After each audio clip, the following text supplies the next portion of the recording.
Mivel az utóbbi években megkapta azt, hogy színes, szagos és gyermekeknek szól egyébként a filmjük, ezzel nem teljesen mértékben értek egyet, főleg akik egyébként ismerik a képregényeket, jól tudják, hogy a Marvel sztorik között is vannak horrorisztikusabb vagy sötétebb tónusú sztorik is. Ez egyébként a filmekkel sincs másképpen, hiszen elég csak a Pengé trilógiára gondolni, hogy az Amerika kapitány tél katonájára, az kimondottan szerintem egy kém thriller, és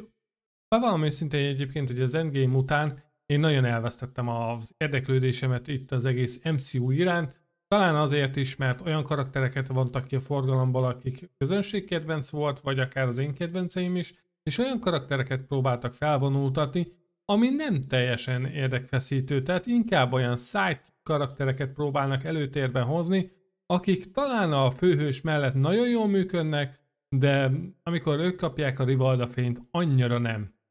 És végre egyébként egy kicsit a Disney mert újat vállalni, ugye megcsinálta a What If sorozatot, ami szerintem viszonylag egész jól is sikerült, és volt is egy rész belőle, a zombis apokalipszises, ez ugye egy alternatív idősíkon játszódik, és szerintem abból az volt a legjobb. Na már most ebből kapott egy 4 részes sorozatot, bár elsőre egy kicsit rövidnek tűnhet, és itt-ott egyébként még egyet is tudok azokkal érteni, akik azt mondják, hogy ez a 4 rész ez kb. Semmire nem volt elég, viszont azt el lehet mondani róla, hogy nagyon dinamikus, nagyon jól működnek benne a karakterek, és az ilyen sidekick karakterek, akiket korábban is említettem, nem idegesítőek. Már ha nézzük az első részét, nekem konkrétan Kamala Khan, a Riri Williams, Kate Bishop az határmezsén áll, de mind a 3 karakter számomra nagyon értékelhetetlen, és nem is igazán szeretem őket. Nem is szerettem a filmben sem, és nagyon félve kezdtem el ezt a sorozatot, hogy már megint olyan karakterekről fog szólni, akiket utálok, és egy nagyon jó koncepciót fognak úgymond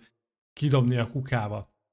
Ez hál' Istennek nem így történt, már az első részben ez a 3 karakter, nem azt mondom, hogy megszerettem őket, mert azért az túlzás lenne állítani, hogy ez így történt, hanem inkább azt tudom mondani, hogy ez a 3 karakter elérte azt nálam, hogy érdekessé váljanak. Nem voltak idegesítők, nem volt ez a túlripacskodás, nem volt ez a túl okoskodás a Riri Williamsnek se, Kamala Khan se volt egy olyan beszpídezett kis csivava, hanem teljesen jó ívet ért le a karakterük, és nagyon jól is működtek. Ugye ez alapsztori igazából csak annyi, hogy van egy kis fight az elején, és találnak egy kis szerkezetet, ami úgymond le van zsugorítva, és az a szerkezet az arra van, hogy üzenjen a Nova hadtestnek, akik elvileg ezt az egész zombi apokalipszist meg tudják oldani. Így hát Riri Williams, Kate Bishop és Kamala Khan is útra kell, hogy eljutassák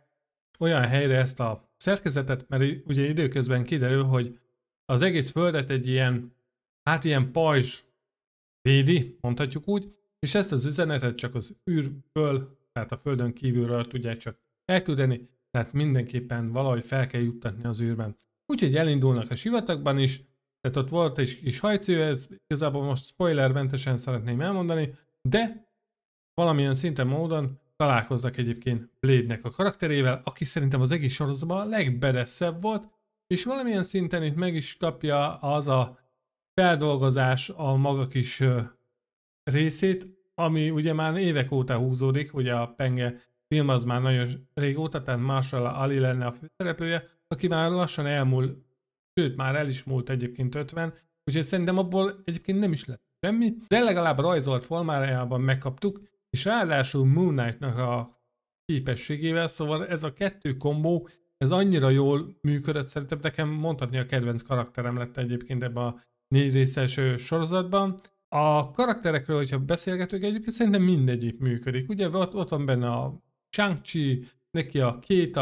úgymond a sidekickje, mondhatjuk úgy is, tehát Vörösőr, Jelena, nekik az anyjuk, tehát konkrétan minden ilyen kicsit elfeledett karaktereket beleraktak, és mindegyik nagyon jól működik. Nagyon jók a dumák is, a poénokat az a legjobb az egészben, hogy nem vitték túlzásban, nagyon jól működtek egyébként köztük a dinamika, és a látvány az valami bődületesen. Én nem számítottam egyébként arra, hogy valaha is egy ilyen Marvel produktumban azt látom, hogy itt rendesen belezések vannak, kivégzések, darabolások. Én egyébként nagyon nem szeretem egyébként a gore stílusát, itt nagyon jól működött így a nem vitték azt túlzásba. Inkább az, hogy ugye sokszor az van, hogy nem mutatják ezt a jelenetet, hogy beleférjen a korhatárban, és így az emberben kialakul egyfajta ilyen kis hiányérzet, hogy jó, oké, nem akarjuk mutatni, hogy nagyon véres valami, viszont azért valamennyit lássunk már belőle. Hát itt láttunk, tehát itt azért bepótolták az ilyen elmúlt éveknek a korhatár besorolása miatt kiadott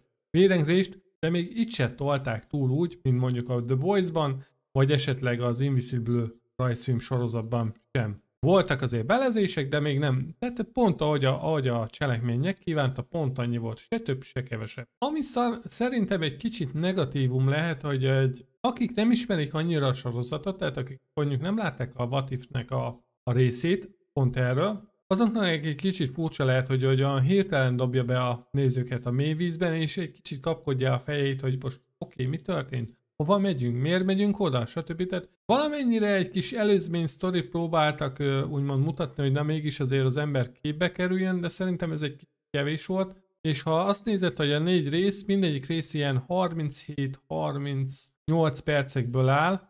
kicsit kevés. Tehát jobban ki lehetett volna bontani ezt a világot, az biztos, hogy van koncepció benne. Ami nekem esetleg nem tetszett ebbe a sorozatban még, hogy itt konkrétan a bosszúállók csapata már nincsen, már konkrétan mindenki meghalt, tehát tényleg, ahogy korábban is említettem, az összes ilyen sidekick karaktert összeszedték, és mondhatni, hogy ők a főszereplők, de és még egy pozitívumot tudok ezzel mondani, ezzel a sorozattal kapcsolatban, hogy nem tudod konkrétan eldönteni, hogy ki a főszereplő, mert egyik pillanatban pont olyan szereplő hal meg, akire nem is gondoltál volna, és azt gondoltad volna, hogy ő fogja, és végigviszi az egész sztorit. Jó, nyilván van egy kis sejtetés, hogy valójában ki a központi karakter, de azt se tudod eldönteni egyébként 100%-ra, úgyhogy ilyen téren nagyon jól működött szerintem ez a sorozat, és úgy gondolom, hogy a Disneynek tényleg kellene egy kicsit bevállalnia egy kicsit merészebb filmeket. Nem azt mondom, hogy most minden filmje ilyen vérgőzös legyen, vagy ilyen belezős, mondjuk a zombis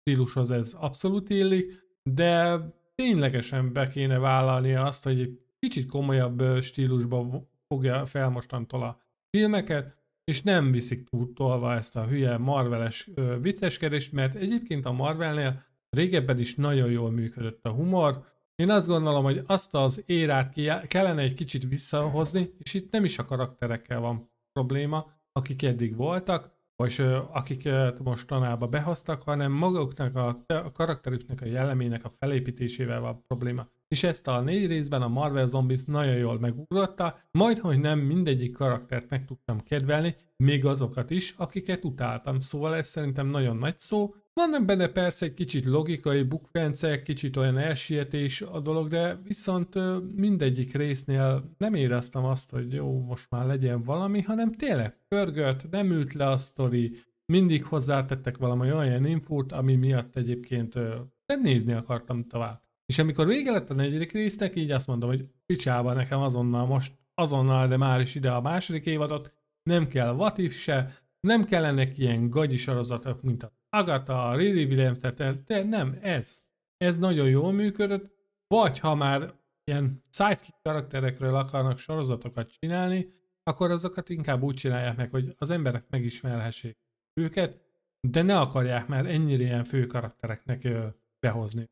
Szerintem. Szóval szerintem negatívumnak tényleg azt tudnám felhozni egyébként, hogy ez a 4 rész kicsit kevésnek érzem, a világépítést jobban kifejtették volna, karakterek szempontjából az működött, így ezt a 2-t tudnám ténylegesen így felhozni, hogy kicsit rövid volt ilyen téren az évad, mert 4 rész, máskor meg ugye 8-10 részig elhúznak egy sorozatot, amiben érdemleges rész az mondjuk 2, itt ténylegesen minden 4 rész nagyon jól működött szerintem, úgyhogy igazából azt kell mondanom, hogy nekem ez a sorozat ez nagyon tetszett, kicsit visszakaptam a hitemet, hogy a Marvel még mindig lehet jó, annak ellenére, hogy a főbb karaktereket már kivonták a forgalomból, ahogy korábban is mondtam, és bízom abban egyébként, hogy az Avengers Doomsday, ugye a következő bosszúállók mozi, egy ilyen hangulatot fog megütni, egy ilyen drámai vonulatot, nagyon bízom abban, hogy ennyire jó lesz a Marvel. Na ennyi lett volna ezen kis kibeszélőm élménybeszámolom a Marvel Zombiesról, remélem, hogy tetszett, ha igen, akkor dobjatok egy lájkot, iratkozzatok fel a csatornára, hiszen érkezni fogok még több ilyen kibeszélővel, hamarosan pedig jön az Alien Earth kibeszélőm, amit egy nagyon jó barátommal fogok megcsinálni, az is hamarosan érkezik. Számításaim szerint még a hétvégén ki is fogom dobni a videót, úgyhogy tartsatok velem, még egyszer iratkozzatok fel, és legközelebb is találkozunk. Sziasztok!